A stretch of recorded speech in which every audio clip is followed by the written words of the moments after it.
തിരുവനന്തപുരത്ത് കെ മുരളീധരൻ ആണ് കോൺഗ്രസിൻ്റെ പ്രവർത്തനങ്ങൾ ഏകോപിപ്പിക്കുന്നത്, നേതൃത്വം നൽകുന്ന അദ്ദേഹമാണ്. അദ്ദേഹം അറിയാം, നമുക്ക് കുറേയേറെ കാര്യങ്ങളിലൊക്കെ തന്നെ വളരെ മികച്ച ഒരു ഒരു ഒരു പെർഫോമൻസ് കാഴ്ചവെക്കാൻ സാധിച്ചിട്ടുള്ള ഒരു രാഷ്ട്രീയ നേതാവാണ്. അദ്ദേഹത്തിൻ്റെ ഒരു പ്രഭാവം കോൺഗ്രസിന് കൂടുതൽ ഉണർവ് നൽകാൻ സാധ്യതയുണ്ടോ? ചില സംഭവങ്ങളൊക്കെ തന്നെ, ഒരു സ്ഥാനാർത്ഥി മുട്ടടയിൽ വൈഷ്ണവ എന്ന ഒരു സ്ഥാനാർത്ഥിയുടെ വോട്ടർ ലിസ്റ്റിൽ നിന്നുള്ള പേര് മാറ്റൽ ഒക്കെ തന്നെ വലിയ വിവാദമുണ്ടാക്കിയിട്ടുണ്ടായിരുന്നു.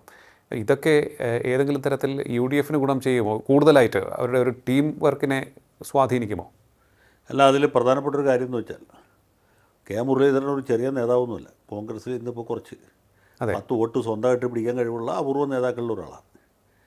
അതുപോലെ ശബരിനാഥനും മോശപ്പെട്ട ആളൊന്നുമല്ല. ഒരു മേയർ സ്ഥാനാർത്ഥിയെ മുൻകൂട്ടി കണ്ടെത്തി അയാളെ പേര് പ്രപ്പോസ് ചെയ്ത് ഇലക്ഷൻ നടത്തും.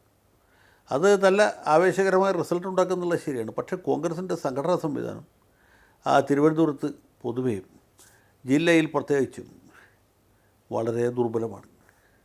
അപ്പോൾ ഇങ്ങനെയൊക്കെയുള്ള പ്രശ്നങ്ങളുണ്ടല്ലോ, അത് പരിഹരിക്കാതെ ഈ രീതിയിലുള്ള മാറ്റങ്ങൾ കൊണ്ട് മാത്രം പിടിച്ചേക്കാൻ പറ്റുകയില്ല.